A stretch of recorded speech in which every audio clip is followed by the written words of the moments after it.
ഏവർക്കും പുതിയൊരു അധ്യായത്തിലേക്ക് സ്വാഗതം. ഇന്ന് നമ്മൾ ഇവിടെ ചെയ്യാൻ പോകുന്ന വിഷയം എന്ന് പറഞ്ഞു കഴിഞ്ഞാൽ പൈനാപ്പിൾ കൊണ്ടൊരു അടിപൊളി പച്ചടി ഉണ്ടാക്കുന്ന കാര്യമാണ് പറയാൻ പോകുന്നത്. അപ്പോൾ നമുക്ക് അടിപൊളി ഒരു പൈനാപ്പിൾ എടുത്ത് നമുക്ക് വെച്ചിട്ടുണ്ട്. ഇനി നമുക്ക് ഇതിന് കാര്യത്തിലേക്ക്. അപ്പോൾ നമുക്ക് വേണ്ടുന്നത് ഇതുപോലൊക്കെ ഒരു 3-4 മുളക് ഇതുപോലൊക്കെ സ്ലൈസായിട്ട് നീളത്തിൽ അരിഞ്ഞ് വെച്ചത്, പിന്നെ ആവശ്യത്തിന് ചെറിയ ഉള്ളി എന്ന് പറഞ്ഞാൽ 4 എണ്ണം ഇതുപോലെ തന്നെ റെഡിയാക്കി വെച്ചത്, പിന്നെ കടുക്, തേങ്ങ ഇതുപോലെ തന്നെ ചിരവേരി ഇങ്ങനെ ഒരു ബൗൾ ഇത്രയും വെക്കുക. പിന്നെ ആവശ്യത്തിന് വറ്റൽമുളക് ഒരു 3-4 എണ്ണം ഇതുപോലൊക്കെ വെക്കുന്നു. പിന്നെ നമുക്ക് തൈര് ഒരു ബൗള്, പിന്നെ ആവശ്യത്തിന് പൈനാപ്പിൾ, പിന്നെ ആവശ്യത്തിന് ഉപ്പ്, കറിവേപ്പില, ഇഞ്ചി. ഇത്രയും കാര്യങ്ങളാണ് നമുക്ക് ഫസ്റ്റ് പ്രിപ്പറേഷന് വേണ്ടി ഇത്രയും വേണ്ടുന്ന കാര്യങ്ങൾ. ആദ്യമേ നമുക്ക് ചെയ്യേണ്ടത് ഈ ചിരവി വെച്ചിരിക്കുന്ന ഈ തേങ്ങ ഒരല്പം വെള്ളം ഒഴിച്ച് നമുക്കൊന്ന് പേസ്റ്റ് പോലെ അരച്ചെടുക്കാം. അപ്പോൾ നമ്മൾ അടുപ്പ് ചൂടാക്കുകയാണേ.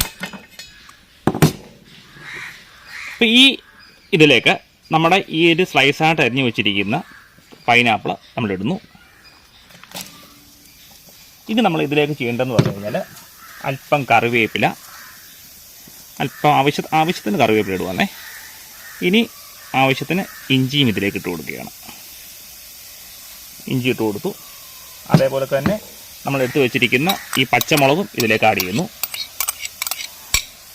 ശേഷം നമ്മൾ ആവശ്യത്തിന് വെള്ളം ഒഴിക്കാൻ പോകണം. ആവശ്യത്തിന് വെള്ളം ഒഴിച്ച് പിന്നെ നമുക്ക് ഒന്ന് വേവിക്കുന്ന പരുവത്തിലേക്ക് നമുക്ക് റെഡിയാക്കാം. അപ്പം നമുക്ക് ഇതിലേക്ക് ആവശ്യത്തിന് ഉപ്പും കൂടെ ചേർത്ത് ഇതിനെ എല്ലാം ഒന്ന് മിക്സ് ചെയ്യുക. നന്നായിട്ട് മിക്സ് ചെയ്തിട്ട് നമുക്ക് വേവിക്കാം. ഇപ്പോൾ നമ്മൾ നല്ല ഫ്ലെയിം ഇട്ട് ഹൈ ഫ്ലെയിമിലാണ് തിളപ്പിക്കുന്നത്. അപ്പോൾ ഇത് വെള്ളം ഒന്ന് തിളച്ച് തുടങ്ങി കഴിയുമ്പോൾ നമുക്കിതിൻ്റെ ഫ്ലെയിം ചെറുതായിട്ട് കുറച്ച് കൊടുക്കാം. അപ്പോൾ നമ്മുടെ കൈതച്ചക്ക ഏകദേശം വെന്ത് തുടങ്ങിയിട്ടുണ്ട്. ഇനിയിപ്പോൾ അല്പം വെള്ളമുണ്ട്. അപ്പോൾ നമുക്ക് ചെയ്യേണ്ടതെന്ന് വെച്ച് കഴിഞ്ഞാൽ പൂർണ്ണമായിട്ട് വെള്ളം പോവുകയും ചെയ്തത് ഇതിൻ്റെ അകത്തുനിന്ന് ഈ കുറച്ച് വെള്ളവും നമുക്കൊന്ന് ഒരല്പം കൂടെ ഒന്ന് ചൂടാക്കി വറ്റിക്കാം. ശേഷം നമുക്ക് കാണിക്കാം. അപ്പോൾ നമ്മുടെ ഈ വെള്ളം ഇതിൻ്റെ അകത്ത് കിടക്കുന്ന ഒരുപാട് വെള്ളം അങ്ങ് വറ്റി റെഡി ആയിട്ടുണ്ട്. ഇതിനകത്ത് അല്പം വെള്ളമേ ഉള്ളൂ. അത് നമുക്ക് ആവശ്യത്തിന് വേണം. അപ്പോൾ ഇത്രയും വെള്ളം കിടക്കുമ്പോൾ തന്നെ നമ്മൾ ചെയ്യേണ്ടതെന്ന് പറഞ്ഞു കഴിഞ്ഞാൽ നമ്മൾ ഈ പേസ്റ്റ് ചെയ്ത് വെച്ചിരിക്കുന്ന നമ്മുടെ ഈ തേങ്ങ ഇതിലേക്ക് നമ്മൾ ചേർക്കുകയാണേ. നോക്കിക്കോണം. തേങ്ങ ചേർത്തതിന് ശേഷം നമ്മൾ ചെയ്യേണ്ടത് ഇത് ചെറുതായിട്ട് നമ്മളൊന്ന് ഇളക്കി കൊടുക്കുക. ചെറുതായിട്ടൊന്ന് ഇളക്കി കൊടുത്തിട്ട് ഒരല്പം തിള വരുമ്പോൾ, ഒരുപാട് തിളയ്ക്കാൻ പാടില്ല. ഇത് ഒരല്പം തിളം വരുമ്പം തന്നെ നമ്മളിതിനെ മാറ്റി വെക്കും. ഇപ്പോൾ ഏകദേശം 1-2 മിനിറ്റോളം നമ്മളിത് മാറ്റി വെച്ച് ഒരല്പം ഒന്ന് ചൂടാറിയതിന് ശേഷം നമ്മൾ ചെയ്യേണ്ടതെന്ന് വെച്ച് കഴിഞ്ഞാൽ ഈ എടുത്തു വെച്ചിരിക്കുന്ന തൈര് നമ്മളിതിലേക്ക് ചേർക്കുകയാണേ. എന്നിട്ട് നമ്മൾ ജസ്റ്റ് ഇതിനെ നമുക്കൊന്ന് ഇളക്കാം. ഒരു കാര്യം കൂടി ശ്രദ്ധിക്കണം, നല്ല പുളിയുള്ള തൈര് എടുക്കുന്നതായിരിക്കും നല്ലത്. പുളി കുറഞ്ഞ തൈര് എടുക്കുന്നത് അത്ര നല്ലതല്ല ഇതിന്. അപ്പോൾ പുളിയുള്ളതാണ് ഇതിൻ്റെ അകത്ത് എടുത്തിരിക്കുന്നത്. ഇനി ചെയ്യേണ്ടതെന്ന് വെച്ച് കഴിഞ്ഞാൽ ഒരല്പം കൂടെ ഉപ്പ് നമുക്ക് ആവശ്യത്തിന് ഇടുക. ഒരല്പം കൂടെ ഉപ്പിട്ടിട്ട് വീണ്ടും ഇതിനെ ഒന്ന് ഇളക്കുക. നിങ്ങൾക്ക് ആവശ്യമുണ്ടെങ്കിൽ ഇതിനകത്ത് അല്പം പഞ്ചസാര ചേർക്കാം. ഇവിടെ ഞാൻ ചേർക്കാത്തതിൻ്റെ കാരണം ഈ കൈതച്ചക്ക നല്ല മധുരമുള്ളതാണ്. അപ്പോൾ പഞ്ചസാരയുടെ ആവശ്യമില്ല. അതുകൊണ്ടാണ് ഞാൻ ഇതിൻ്റെ അത് പഞ്ചസാര എക്സ്ട്രാ ചേർക്കാഞ്ഞത്. ഞാനിതിൻ്റെ അത് ഒരല്പം എണ്ണ ഒഴിച്ച് നമുക്കൊന്ന് കടുക് കുറയ്ക്കുകയാണേ. അപ്പം എണ്ണ ഏകദേശം ഒന്ന് ചൂടാവാൻ വേണ്ടി നമ്മൾ വെയിറ്റ് ചെയ്യുകയാണേ. ഇനി ഞാൻ ഇതിൻ്റെ അകത്ത് ആവശ്യത്തിന് കടുക് ഇട്ട് നമുക്കൊന്ന് ഇതൊന്ന് പൊട്ടിച്ചെടുക്കാം. അപ്പം നമ്മുടെ ഇതിൻ്റെ അകത്ത് ഇട്ടേക്കുന്ന കടുക് ഏകദേശം പൊട്ടിയിട്ടുണ്ട്. അപ്പം നമുക്കിനി ചെയ്യേണ്ടതെന്ന് വെച്ച് കഴിഞ്ഞാൽ ഇതിലേക്ക് നമ്മൾ ഈ വെച്ചിരിക്കുന്ന വറ്റൽമുളക് ഇതിലേക്ക് ഇടുകയാണേ. വറ്റൽമുളക് ഇട്ടിട്ട് ഇതേപോലൊക്കെ നമ്മൾ ഇളക്കി കൊടുക്കുക. ഇനി അല്പം മൂത്ത് കഴിയുമ്പോൾ നമ്മൾ എടുത്തു വെച്ചിരിക്കുന്ന ഈ ഒരു ചെറിയ ഉള്ളിയിലിട്ട് നമുക്ക് ഇതിനെ ഒന്ന് മൂപ്പിച്ചെടുക്കുന്ന രീതിയിലേക്ക് എടുക്കുകയാണ്. ഇതിലേക്ക് നമ്മളൊരു അല്പം കറിവേപ്പിലയും കൂടി ഇടുവാണ്.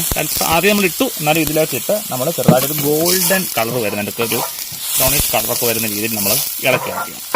അപ്പോൾ നമ്മുടെ ഈ ഉള്ളിയുടെയൊക്കെ കളർ ചേഞ്ച് ചെയ്തിട്ടുണ്ട്. അപ്പോൾ നമ്മൾ എന്ത് ചെയ്യേണ്ടതെന്ന് പറഞ്ഞാൽ ഫ്ലെയിം ഓഫ് ആക്കിയിട്ട് ഒരു 3-4 മിനിറ്റ് നമ്മൾ ഇതിൻ്റെ ചൂടൊന്ന് ആറാൻ വേണ്ടി വെയിറ്റ് ചെയ്യണം. എന്തുവെന്ന് പറഞ്ഞാൽ ഈ ചൂടോടുകൂടി നമ്മൾ ഈ തൈരിൻ്റെ അകത്ത് ഒഴിച്ചു കഴിഞ്ഞാൽ അത് ശരിയാവത്തില്ല. അപ്പോൾ ആ ഒഴിക്കുന്ന ഭാഗം പിരിഞ്ഞു പോകുന്ന രീതിയിലാവും. അപ്പോൾ നമ്മൾ എന്തോ ചെയ്യേണ്ടതെന്ന് പറഞ്ഞു കഴിഞ്ഞാൽ നമ്മൾ ഇതിൻ്റെ ചൂടൊന്ന് കുറയുന്ന രീതിയിലൊന്ന് വെയിറ്റ് ചെയ്തിട്ട് അതിലേക്ക് ഒഴിക്കാം. ഇത് നമ്മൾ ചെയ്യേണ്ടതെന്ന് വെച്ച് കഴിഞ്ഞാൽ അപ്പോൾ ഇതൊന്ന് ജസ്റ്റ് ചൂടൊന്ന് ആറിയിട്ടുണ്ട്. അപ്പോൾ നമ്മൾ ചെയ്യേണ്ടതെന്ന് വെച്ചാൽ ഇത്രയും കാര്യങ്ങൾ നമ്മൾ ഈ ഒരു പാനിലേക്ക് അല്ലെങ്കിൽ നമ്മൾ ഈ ഒരു സ്പൂണിലേക്ക് നമ്മൾ ചേർത്ത് ഇളക്കരുത്. ഒരു കാരണവശാലും ഇതിലേക്ക് ഇളക്കരുത്. ഇതൊരു 5 മുതൽ 10 മിനിറ്റ് നിങ്ങളൊന്ന് അടച്ചു വെക്കുക. ഏകദേശം ഒരു 5 മിനിറ്റ് കഴിഞ്ഞു. ഇനി നമുക്കിത് വാങ്ങി വെക്കുന്ന രീതിയിൽ അല്ലെങ്കിൽ നമുക്ക് കഴിക്കുന്ന രീതിയിലേക്കായിട്ടുണ്ട്. ഇതിനെ ജസ്റ്റ് നമ്മൾ ചെറുതായിട്ടൊന്ന് ഇളക്കുക. പിന്നെ ഒരു കാര്യം, ഇത് അല്പം കൂടെ ഒരു മഞ്ഞ കളറൊക്കെ വേണമെന്നുണ്ടെങ്കിൽ നമുക്ക് അത് ഓരോരുത്തരുടെ ഇഷ്ടമാണ്. അതിലേക്ക് അല്പം മഞ്ഞൾപ്പൊടി ചേർക്കാം. ഞാൻ ഇതിൻ്റെ അകത്ത് ഇത്രയും മതി എന്നുള്ള രീതിയിലാണ് ചേർത്തേക്കുന്നത്. അപ്പം ഈ ഒരു രീതിയിൽ ഇനിയിപ്പം ഉപ്പിൻ്റെ ഒക്കെ ഉണ്ടെങ്കിൽ നിങ്ങൾക്ക് അങ്ങനെ ചേർക്കാം, ആഡ് ചെയ്യാം. ഇതിൻ്റെ അകത്ത് ഞാൻ പറഞ്ഞില്ല, മഞ്ഞൾപ്പൊടി കുറച്ച് ചേർക്കാം വേണമെന്നുണ്ടെങ്കിൽ കളറിന് വേണ്ടി. അപ്പം ഏകദേശം നമ്മുടെ റെഡി ആയിട്ടുണ്ട്. അപ്പോൾ നമ്മുടെ പൈനാപ്പിൾ പച്ചടി അടിപൊളിയായിട്ട് റെഡി ആയിട്ടുണ്ട്. ഒന്ന് തണുത്തു. ഇനി നമുക്കൊന്ന് ടേസ്റ്റ് ചെയ്ത് നോക്കാം. അടിപൊളി. ഞാൻ പറഞ്ഞല്ലോ, പഞ്ചസാര എന്ത് ചേർക്കേണ്ട കാര്യമേ ഇല്ല. അടിപൊളി മധുരം. ആ കരിച്ചക്കയ്ക്ക് നല്ലപോലെ മധുരം ഉണ്ടായിരുന്നു. അപ്പോൾ നിങ്ങൾ ചെയ്യേണ്ടതെന്ന് വെച്ചാൽ ഇതുപോലെ തന്നെ നിങ്ങൾ ഒന്ന് ട്രൈ ചെയ്ത് നിങ്ങൾ നോക്കുക. അപ്പോൾ വീഡിയോ ഇഷ്ടപ്പെട്ടെങ്കിൽ നിങ്ങൾ ലൈക്ക് ചെയ്യുക, സബ്സ്ക്രൈബ് ചെയ്യുക, ഷെയർ ചെയ്യുക. Thank you.